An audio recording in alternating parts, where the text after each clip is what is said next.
Alam niyo ba, dati nahihirap na ako bumili online kasi hassle i-connect ang bank, tapos pag cash on delivery naman, mas hassle kapag wala ako sa bahay. Kagabi ko lang na-discover na pwede pala mag-checkout sa live sellers gamit ang send money.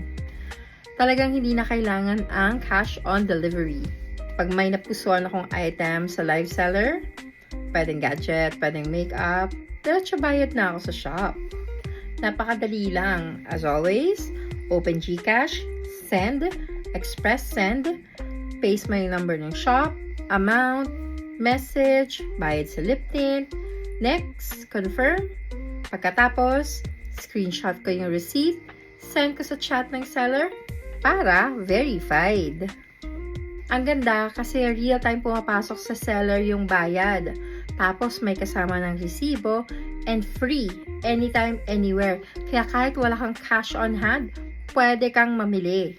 Walang pila, walang COD delay, at mas mabilis ma-ship kasi cleared agad ang payment.